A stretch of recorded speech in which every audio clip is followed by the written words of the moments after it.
seorang perempuan cantik bernama Siti, hanya ingin berjalan dengan tenang. Namun, 3 polisi mengira kekuasaan mereka bisa mengancam dan merendahkan. Tapi mereka tidak tahu siapa suami Siti, seorang jenderal Kopassus yang tak akan membiarkan harga diri istrinya diinjak. Saksikan bagaimana ceritanya, dan bagaimana pelajaran diberikan dengan pukulan, dan bagaimana 3 polisi belajar bahwa kekuasaan bukan untuk disalahgunakan. Ini bukan sekadar cerita tentang balas dendam. Ini tentang menghormati dan belajar dari kesalahan. Jangan lewatkan. Siang itu kota tampak berbeda dari biasanya. Udara terasa panas, tapi angin berembus pelan di antara deretan bangunan beton yang berjajar, rapi di sisi kiri dan kanan jalan. Trotoar bersih, rapi, dan tidak ada pejalan kaki lain selain Siti. Kendaraan hanya sesekali melintas, meninggalkan jejak suara knalpot yang cepat menghilang di bawah angin.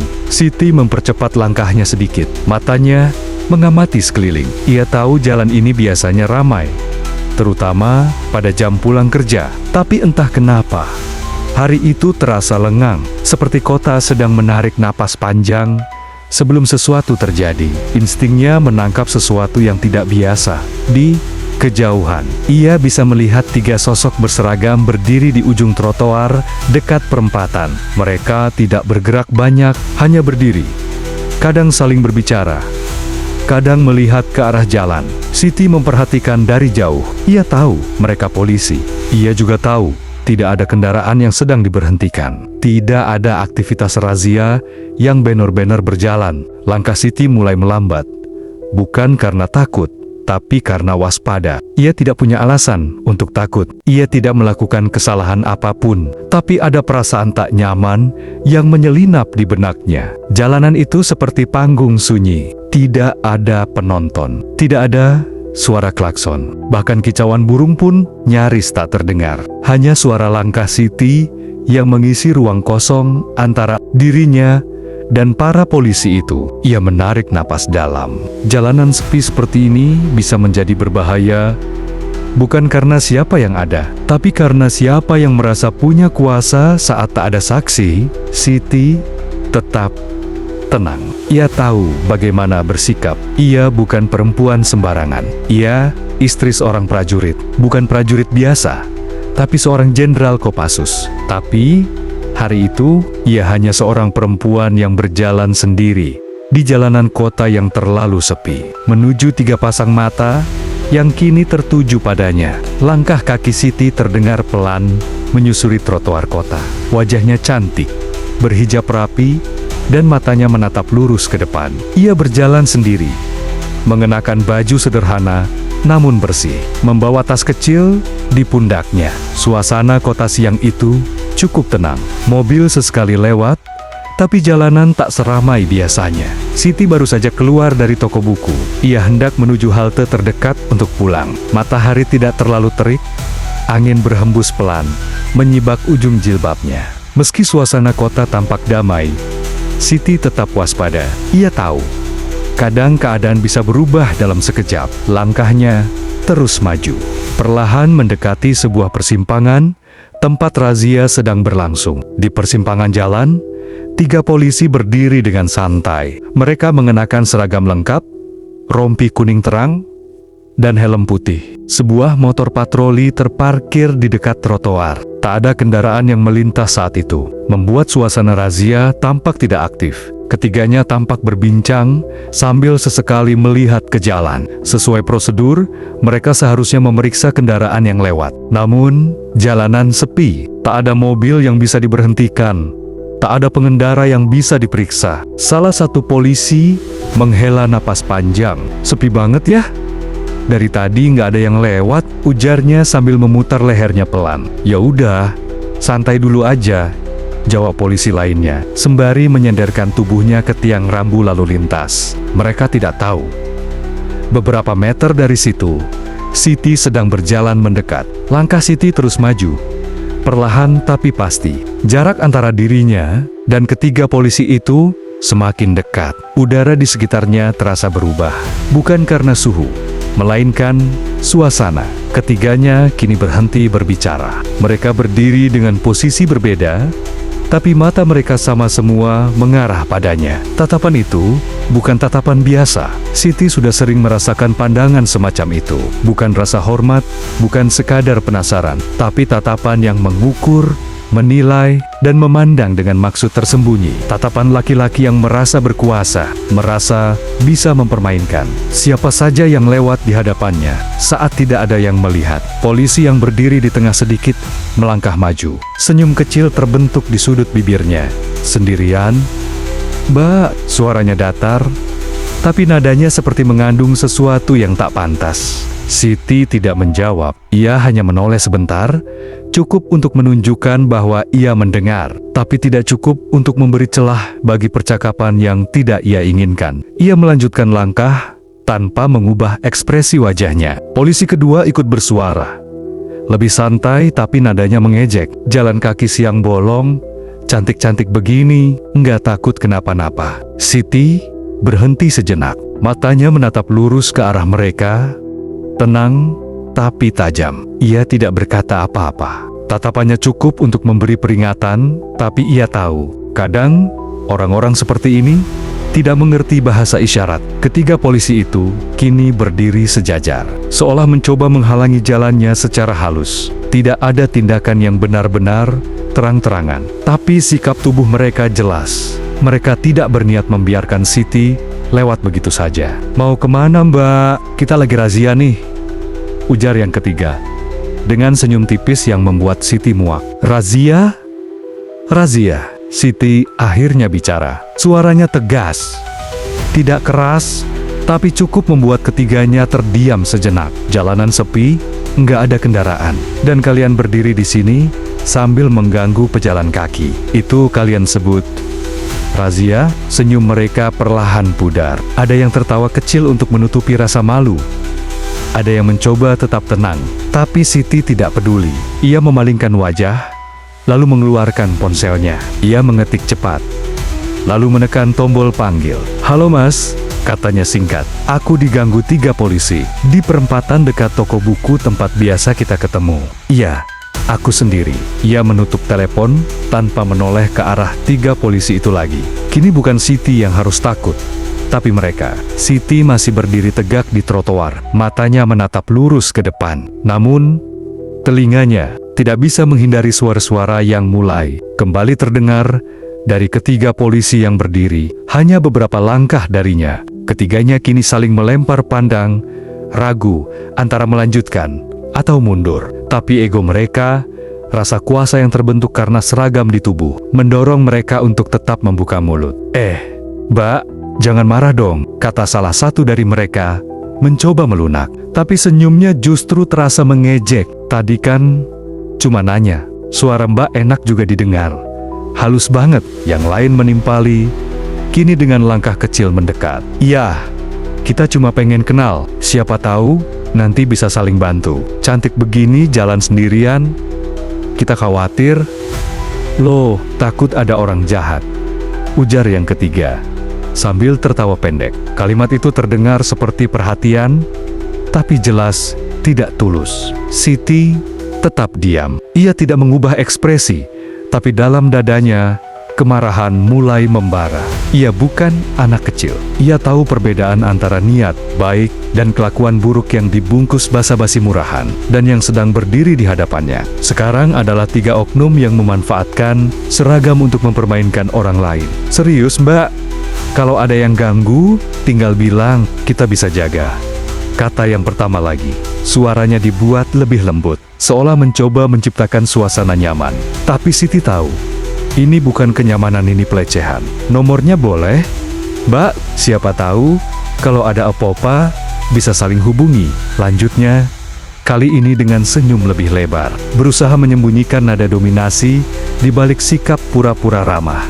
Siti akhirnya melangkah maju, mengabaikan posisi mereka. Mereka sempat terdiam, sedikit terkejut dengan keberaniannya. Ia melewati mereka begitu saja, dengan kepala tegak dan langkah tegas. Ponsel masih tergenggam di tangannya. Suaminya sudah tahu, dan ia tahu Waktu untuk bermain-main sudah hampir habis bagi ketiga polisi itu. Salah satu dari mereka mencoba berkata lagi.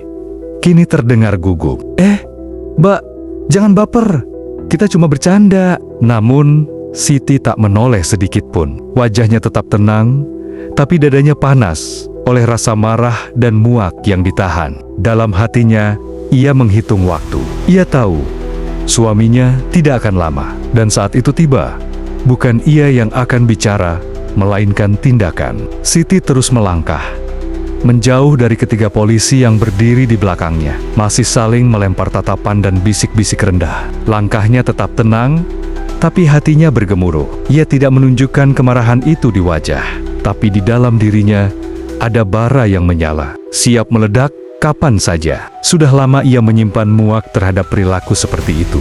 Laki-laki berseragam yang mengira jabatan, memberi mereka hak untuk melecehkan, merendahkan, dan memanipulasi. Ini bukan pertama kalinya ia melihat bagaimana kekuasaan digunakan untuk menyakiti, bukan melindungi. Tapi hari ini berbeda. Hari ini, mereka menyentuh batas kesabaran yang tidak seharusnya disentuh. Di dalam benaknya, wajah suaminya melintas. Seorang lelaki keras, berwibawa, penuh disiplin, tapi lembut hanya kepadanya. Jenderal Kopassus yang disegani oleh anak buahnya, ditakuti oleh musuh, dan dihormati bahkan oleh lawan sekalipun. Lelaki yang tidak pernah membiarkan siapapun merendahkan istrinya. Bahkan dengan kata, Siti menggenggam ponselnya lebih erat. Ia tahu panggilannya barusan tidak akan dianggap sepele. Ia tahu siapa yang sedang menuju ke tempat ini. Ia tahu ketiga polisi itu tidak tahu apa yang baru saja mereka mulai. Langkahnya terhenti di dekat halte kosong. Ia berdiri di sana, membelakangi ketiga polisi itu. Pandangannya lurus ke depan, tapi pikirannya berputar. Dadanya naik turun, pelan, tapi berat. Emosi bercampur antara jijik, marah, dan rasa ingin memberi pelajaran. Tapi ia menahan diri. Ia tahu waktunya akan datang. Ia menarik napas panjang, berusaha menetralisir gejolak di dadanya. Tapi matanya tetap tajam. Rahangnya mengeras. Ia adalah perempuan yang lembut, tapi bukan perempuan yang bisa ditindas. Ia sudah cukup lama diam saat banyak perempuan lain dilecehkan, diperlakukan tidak layak, bahkan ditertawakan saat bicara. Hari ini, diam itu cukup sampai di sini. Dari kejauhan, samar-samar terdengar deru kendaraan mendekat cepat, tapi Siti belum menoleh. Ia hanya berdiri diam, menunggu dengan tenang. Ia tahu suara itu. Ia hafal irama mesin itu. Dan ia tahu kebodohan tiga polisi itu tinggal menghitung detik untuk dibayar lunas. Deru mesin motor besar terdengar nyaring menembus keheningan jalanan kota yang sepi. Suaranya berat, dalam, dan mencuri perhatian siapapun yang mendengarnya. Tiga polisi yang masih berdiri di pos razia menoleh hampir bersamaan. Wajah mereka menunjukkan sedikit rasa penasaran, sedikit gelisah. Tapi mereka belum menyadari apa yang sedang datang ke arah mereka. Motor besar berwarna hitam pekat itu melaju dengan kecepatan sedang, dikendarai oleh sosok pria berbadan tegap, berseragam sipil gelap, namun aura militernya begitu terasa. Di balik helm full face-nya, sorot mata tajam menyala ketika motor itu berhenti di tepi jalan. Tidak jauh dari tempat Siti berdiri, suasana seakan menegang. Siti menoleh, matanya menangkap sosok itu, dan wajahnya yang tegang sedikit melunak. Ia tahu suaminya telah tiba. Jenderal Kopassus itu turun dari motor dengan tenang. Gerakannya pasti penuh kendali. Ia membuka helm perlahan, meletakkannya di sadel. Wajahnya keras, mata tajam menyapu situasi. Sekilas ia memandang Siti, memastikan istrinya baik-baik saja. Lalu tatapannya beralih ke arah tiga polisi yang kini berdiri terpaku, seperti baru sadar bahwa sesuatu yang serius sedang terjadi. Polisi yang tadi paling banyak bicara mencoba tersenyum, ragu. Selamat siang, Pak. Ada yang bisa dibantu?" Sang jenderal tak menjawab. Ia berjalan lurus ke arah mereka. Langkah kakinya mantap, tidak tergesa, tapi penuh tekanan. Ketiganya kini mulai panik. Aura di tubuh laki-laki itu bukan aura warga biasa. Ini adalah aura komandan, aura perwira tinggi, aura seseorang yang terbiasa memberi perintah, bukan menerima. Jenderal itu berhenti tepat di depan mereka. Tatapannya menusuk satu persatu. Suara langkahnya saja sudah membuat punggung mereka berkeringat. Tak perlu banyak kata. Mereka tahu sesuatu sedang salah. "Siapa yang ganggu istri saya?" Suaranya akhirnya terdengar tenang, tapi dingin seperti baja. Tak ada satupun dari mereka yang menjawab. Jenderal itu menggerakkan tangan, cepat seperti kilat, dan prak, satu pukulan keras menghantam wajah polisi pertama. Tubuhnya limbung, jatuh terduduk, sebelum dua lainnya bisa bereaksi. Satu lagi menerima pukulan telak di dada hingga terhuyung mundur. Yang terakhir mencoba bicara, "Pak, kami tidak tahu." Namun kalimat itu tak pernah selesai. Sebuah tendangan keras menghantam perutnya, membuatnya terjatuh dan meringis kesakitan di trotoar. Tidak satu pun dari mereka berani melawan. Bahkan untuk sekadar berdiri tegak pun, tubuh mereka gemetar. Jenderal itu berdiri di atas mereka, bukan sekadar sebagai suami dari seorang perempuan yang mereka ganggu, tapi sebagai simbol dari kekuatan yang selama ini mereka nodai dengan sikap sembrono. Siti hanya berdiri di belakang, diam, tapi matanya tak bisa menyembunyikan kelegaan. Ia tidak bersorak, tidak tersenyum, hanya memandang dengan tenang. Ini bukan pembalasan dendam, ini pelajaran. Dan pelajaran kadang datang dengan cara yang tegas, bahkan keras, agar benar-benar dipahami. Suasana di tepi jalan itu kini berubah drastis. Hening yang tadi terasa damai, kini menjadi hening yang menegangkan. Tidak ada kendaraan yang lewat, tidak ada suara lain selain napas tergesa dan langkah kaki yang terguncang. Ketiga polisi itu kini bukan lagi penegak hukum yang berseragam gagah. Mereka adalah tiga pria dewasa yang gemetar ketakutan, duduk di trotoar seperti murid salah yang tertangkap basah. Jenderal Kopassus itu berdiri di hadapan mereka. Wajahnya keras, napasnya tenang, tapi matanya membakar. Ketegasan terpancar dari setiap gerak tubuhnya, dan dari sikapnya yang tak banyak bicara, hanya menatap tajam, menusuk, tanpa ampun. Tak ada kata makian, tak ada gertakan berlebihan. Ia tak perlu itu. Wibawanya cukup membuat tubuh-tubuh yang pernah merasa berkuasa, kini menunduk seperti anak kecil tertangkap mencuri. Salah satu dari polisi itu memegang rahangnya yang bengkak, yang lain masih meringis sambil mencoba berdiri, namun lututnya goyah. Mereka tidak pernah membayangkan bahwa seorang perempuan yang mereka ganggu adalah istri dari seorang jenderal pasukan elit, dan lebih dari itu mereka tidak pernah membayangkan bagaimana rasanya berada di hadapan seseorang yang tak bisa mereka ancam, rayu, atau manipulasi. "Pak, kami minta maaf." Suara salah satu dari mereka akhirnya keluar, lirih, putus asa. Jenderal itu masih menatap tanpa menjawab. Ia menoleh ke arah Siti, yang kini berdiri tidak jauh dari mereka. Matanya bertemu dengan mata sang istri. Sejenak, ada percakapan diam di antara mereka. Ia tidak bertanya apa yang terjadi secara detail. Tahu cukup dari tatapan mata istrinya. Siti mengangguk kecil, seolah berkata, "Sudah cukup." Ia bukan perempuan yang menginginkan kekerasan sebagai balas dendam. Ia hanya ingin harga dirinya dihormati, dan suaminya telah memberikannya lebih dari cukup. Sang jenderal menarik napas dalam. Ia menunduk sedikit, lalu berkata pelan namun jelas, "Kalian tidak tahu siapa yang kalian ganggu, tapi kalian tahu seragam yang kalian pakai. Kalian tahu lambang yang ada di dada kiri kalian, dan kalian juga tahu harga seragam itu seharusnya lebih mahal daripada harga nafsu murahan." Ketiganya tertunduk, nyaris membenamkan wajah ke lutut. Tak ada jawaban, tak ada pembelaan, hanya rasa malu dan ketakutan yang membungkus tubuh mereka.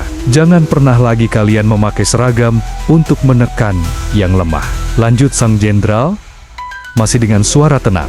"Karena hari ini kalian beruntung, yang kalian ganggu adalah istri saya. Jika orang lain, mungkin mereka tak punya siapa-siapa untuk membela mereka. Tapi ingat, Tuhan selalu melihat, dan tak semua orang diam selamanya." Ketiganya mengangguk cepat, nyaris bersamaan. Suara "iya, Pak" terdengar tumpang tindih, seperti doa panik. Salah satu dari mereka bahkan meneteskan air mata, entah karena rasa malu, takut, atau syok. Jenderal itu berbalik. Langkahnya mantap, kembali ke arah motornya. Ia tidak melirik ke belakang lagi. Saat ia mencapai Siti, ia berhenti sejenak, menatapnya lembut, lalu berkata, "Kita pulang." Siti mengangguk. Ia naik ke belakang motor tanpa suara, memegang pinggang suaminya dengan ringan. Saat motor itu melaju perlahan menjauh, ketiga polisi itu masih terdiam di tempat. Tak ada suara,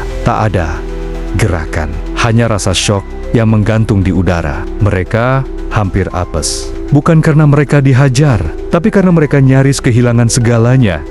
Kehormatan, harga diri, dan seragam yang semestinya mereka jaga. Hari itu, jalanan kota tampak kembali sepi.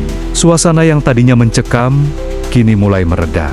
Meski ketiga polisi yang sebelumnya melakukan razia masih duduk termangu di trotoar dengan wajah lesu dan tubuh lemas. Pukulan dan tendangan yang mereka terima tadi begitu cepat, begitu keras, sehingga mereka hampir tidak bisa memproses apa yang baru saja terjadi. Mereka hanya bisa menunduk. Rasa malu, takut, dan sakit masih terasa di tubuh mereka. Mereka tahu, tidak hanya fisik yang terluka, tapi harga diri mereka telah runtuh begitu saja. Dan semuanya dimulai dari sebuah kesalahan besar yang tak termaafkan. Di kejauhan, suara motor yang familiar terdengar kembali. Namun kali ini, suara itu bukan datang dengan kecepatan seperti sebelumnya. Motor besar itu melaju perlahan, seolah memberi waktu untuk ketiga polisi tersebut menyadari kenyataan yang sedang mereka hadapi. Suami Siti, sang jenderal, tidak melaju dengan cepat atau terburu-buru. Ia mengerti, mereka harus diberi waktu untuk merenung, untuk menyadari akibat dari perbuatan mereka. Motor itu berhenti tepat di depan mereka. Siti turun dari motor dengan langkah tenang, suaminya menyusul di belakang. Mereka berdiri di hadapan ketiga polisi yang masih di trotoar. Tak satu pun dari mereka yang berani menatap langsung, hanya kepala yang menunduk, tangan yang saling menggenggam, dan tubuh yang gemetar. Ketiga polisi itu tahu, mereka berada di hadapan bukan hanya seorang Jenderal Kopassus, tapi juga seorang pria yang memiliki kehormatan yang tak ternilai. Siti berdiri di samping suaminya, menatap ketiga polisi yang tampak tak berdaya. Matanya tidak menghakimi, namun tatapannya penuh dengan pelajaran hidup yang harus diterima oleh ketiga orang yang sudah cukup lama bermain dengan kuasa mereka. Jenderal itu memandang mereka satu persatu. Kalian sudah merasakan sedikit dari apa yang bisa terjadi ketika kalian melewati batas. Sekarang, aku ingin kalian mengerti satu hal. Seragam yang kalian pakai bukan untuk menghina orang. Seragam itu adalah simbol kehormatan. Jangan pernah melupakan itu. Tiga polisi itu mengangkat wajah mereka sedikit, tapi tak ada yang berani berbicara. Mereka hanya duduk, mengangguk pelan, seolah menunggu kata-kata dari sang jenderal yang bisa memberi mereka kesempatan untuk menebus kesalahan mereka. Yang pertama, polisi yang paling banyak berbicara sejak awal, akhirnya membuka mulutnya. Suaranya serak, penuh penyesalan. Pak, kami minta maaf. Kami sadar bahwa apa yang kami lakukan salah. Kami tak seharusnya berlaku seperti itu. Kami tidak tahu kalau istri Bapak adalah..." Dia tidak bisa melanjutkan kalimatnya, terhenti oleh rasa malu yang begitu besar. Yang kedua, polisi dengan wajah yang lebih muda segera menambahkan dengan suara terbata-bata, "Kami tidak bermaksud untuk menghina. Kami hanya berpikir bisa bercanda. Kami tidak tahu kalau itu sudah melampaui batas." Matanya mulai berkaca-kaca, tak sanggup menahan penyesalan yang mendalam. Polisi ketiga, yang lebih pendiam, tak banyak bicara. Namun, ekspresinya penuh penyesalan. Ia menunduk, mulutnya terkatup rapat. Semua orang tahu bahwa dia merasa bersalah. Meski tidak mengatakan apapun, Jenderal Kopassus itu tetap diam sejenak, memberi mereka waktu untuk mengungkapkan apa yang ingin mereka katakan. Ia bukan pria yang suka berbicara banyak, apalagi di saat seperti ini. Yang ia butuhkan sekarang adalah melihat apakah ketiga polisi ini benar-benar menyesali perbuatan mereka. Karena terkadang Permintaan maaf bukan sekadar kata-kata, tapi tindakan yang mengikutinya. Setelah beberapa detik yang terasa panjang, jenderal itu akhirnya berkata dengan suara tegas, namun tidak keras, "Aku tidak akan membalas perbuatan kalian dengan kekerasan lagi. Tapi, ingat, kalian tidak boleh menganggap ini sebagai kesempatan untuk membangun kembali ego kalian. Jika kalian benar-benar menyesal, buktikan dengan perbuatan. Jangan lagi sekalipun kalian melakukan hal yang sama pada orang lain." Ketiga polisi itu mengangguk hampir bersamaan. Mereka tahu mereka tidak akan mendapat kesempatan kedua seperti ini jika melakukan kesalahan yang sama lagi. Mereka paham bahwa untuk bisa menebus kesalahan mereka, tidak cukup hanya dengan permintaan maaf, tapi dengan tindakan yang menunjukkan bahwa mereka benar-benar telah belajar dari apa yang telah terjadi. "Saya janji, Pak, kami akan berubah," kata polisi pertama. "Kali ini dengan lebih mantap, kami akan menjalankan tugas kami dengan sebaik-baiknya, tanpa menyalahgunakan kekuasaan kami." "Saya juga, Pak.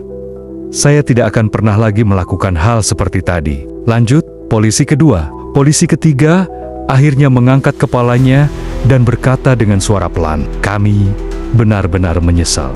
Terima kasih sudah memberi kami kesempatan untuk belajar." Jenderal itu mengangguk perlahan, kemudian memandang mereka dengan tatapan yang lebih lembut daripada sebelumnya. "Aku harap kalian tidak hanya menyesal karena takut akibat, tapi juga karena kalian menyadari kesalahan kalian. Ke depan, gunakan seragam itu untuk melayani orang dengan rasa hormat, bukan untuk mengeksploitasi." Setelah itu, jenderal itu berpaling dan memberi istri tercinta sebuah senyuman singkat yang dibalas dengan anggukan kecil dari Siti.